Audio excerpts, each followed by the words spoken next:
경북 의성군 다인면에 사는 올해 73살의 오상백 할아버지. 논과 밭이 집에서 멀리 떨어져 있어 농약을 주거나 비료를 운반할 때 어려움이 많았다. 할아버지가 자동차를 타게 된 것은 불과 2년 전. 운전면허증을 따기까지 남들보다 몇 배로 고생했다. 옛날으로 말하면 암행어사 폐렴, 이 면허증이 아니고 내한테는 그렇게나 어려웠어요.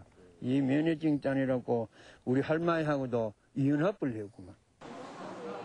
할아버지의 운전면허 도전은 2년 동안 계속됐다. 하나, 둘, 셋, 넷, 다섯, 여섯. 무려 134번 만에야 운전면허에 합격한 것이다. 그동안 들어간 인지때만 해도 수십만 원. 집에서 문경 시험장까지 왕복 50여 킬로미터를 거의 매일같이 오갔다. 할아버지가 필기시험에 번번이 떨어진 이유는 시험 문제가 일상생활에서 쓰는 용어와 너무 달랐기 때문이다. 일반 말하고 그 써있는 말하고 아주 영 틀린다. 압박이라고 이래 써있지만 시분대 전멸등이라고 이게 뭔 전멸운동 뭐 어려워요. 그게 말이 이해가 안 가. 숱한 우여곡절 끝에 필기시험을 통과한 할아버지. 실기시험은 단 2번 만에 합격했다. 꿈에 그리던 면허증을 손에 쥐기까지 할아버지의 마음고생은 이루 말할 수 없다. 일상생활에서 어려움을 겪는 건 다른 사람들도 마찬가지다. 법제처 홈페이지에 들어가 우리나라 헌법을 살펴보면 토심한 한글일 뿐 대부분 한자로 써있다. 정확한 뜻은 둘째치고 읽기조차 어렵다. 문자를 어렵게 쓰는 것은 법조계의 관행이다. 판결문도 다르지 않다. 이 판결문은 A4 용지 78장으로 되어 있다. 그 가운데 한 문장이 9장이나 되는 것도 있다. 5,800자를 쓰는데 쉼표 112개가 쓰였다. 방대한 분량과 일본어 투의 표현, 일반인들이 이해하는 데 어려움이 많다. 대학생들이라면 어떨까? 한 대학의 의대생들한테 판결문을 보여주고 어느 정도 이해되는지 알아봤다. 앞에 어떤 내용이 있었는지 읽다 보면은 헷갈리는 부분이 많이 있고 일부러 막 길게 쓰려고 그런 느낌도 들고. 그러니까 원래 이 법이란 게 좀 딴 일반인들 입장에서는 좀 어렵게 느껴지는 게 사실이잖아요. 그럼 어렵게 느껴지는 것을 마치 그래 너네 어렵게 느껴지는 게 맞다 이렇게 알려주려는 듯한 글인 것 같아요. 이런 상황은 의학계도 비슷하다.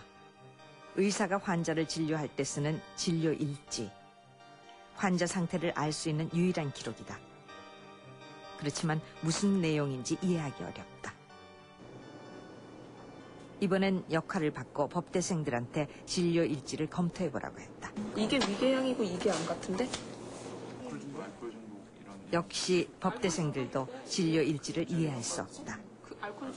여러 가지 상황으로 미루어 짐작할 뿐이다.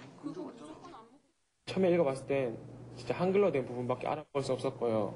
나머지는 그냥 저희가 어느 정도 이렇게 아는 영어 단어 몇 가지 정도 말할 수 있었고. 당연히 고쳐야 된다고 생각해요. 그냥 이렇게 안 쓰고 그냥 쉽게 이렇게 영어 되는 것도 한글로 이렇게 쓸 수도 있고요. 환자들이 알 수 있도록. 뭐 할 수 있는 게 없으니까 여기서 지금 봤을 땐 전부 다 약자고 뭐 그러니까 다 이렇게 풀어서 쓰던가 그렇게 하면 충분히 알 수 있을 것 같은데. 이런 상황은 비단 의학계와 법조계만 해당되는 건 아니다. 사회 각 분야에서 사용되는 전문적인 용어로 의사소통에 어려움을 겪고 있다. 특히 많이 배우지 못한 사회의 소외계층은 스스로의 권리조차 찾지 못하고 있다. 알게 써달라는 거죠. 자기들끼리만 하면은 난 답답하다 이거죠. 그래서 그게 하나의 우리의 권리로서 인식할 수가 있는 부분이라는 거예요. 청주 문화방송이 조사한 결과 전문직 종사자들의 용어가 어렵다는 의견이 85%, 보통이다 14%, 쉽다는 의견은 단지 1%에 불과했다. 또한 의사소통에 어려움을 주는 요인으로 전문 용어가 38%, 영어가 34%, 한자가 15%를 차지 지나친 영어 사용에 문제가 있는 것으로 나타났다. 길거리에 나가보면 간판도 한자들 쓰인 간판도 있고 로마자로 쓰인 간판도 많습니다. 이렇게 해서 그런 것들이 알게 모르게 우리 사이에 의사소통을 방해하고 있는 것이고, 이래서 우리 같이 살고 있는 우리 괴뢰들 가운데서 이제 어린 사람들이라든지 학교를 많이 못 다니는 사람들이라든지 이름 없이 가난하게 사는 사람들은 자기들이 알게 모르게 그런 어려운 말들과 어려운 글자들 때문에 정보의 장벽에 부딪혀서 굉장히 고통스럽게 살아가고 있는 것입니다. 세종대왕은 백성들이 고통받지 않고 서로 소통할 수 있도록 쉬운 한글을 만들었다. 그러나 과거 고통을 주었던 한자 대신 어느새 영어가 들어와 또 다른 고통을 주고 있다. 이런 상황은 500년 전과 조금 더 다르지 않다. 우리나라에서 영어는 세계 정보를 교환하기 위한 수단만이 아니다. 신분 상승의 엘리베이터로 잘못 사용되기도 한다. 과거 한자가 장벽이었다면 지금은 영어가 장벽이 되어 계급을 나누고 있다. 새로운 지식과 정보는 또다시 그들이 독점하는 것이다. 우리가 한자에서 벗어나서 한글로 온 것은 겨우 지금 50년 전의 일인데, 한글로 평등화가 이루어지자마자 다시 또 다른 영어 계급을 만들고 있다는 것은 100년쯤 후에 후손이 보면 웃을 만한 일일 것입니다. 우리는 최소한 이제 만든 민주화 내지는 평등을 영어라는 새로운 기준을 통해서 또다시 계급을 나누는 그런 일은 있어서는 안 될 것입니다. 한글은 소수 양반층만 누리던 문자의 혜택을 모든 백성들이 누릴 수 있게 해주었다. 근대화를 앞당긴 것도 쉬운 문자, 한글이 있기에 가능했다.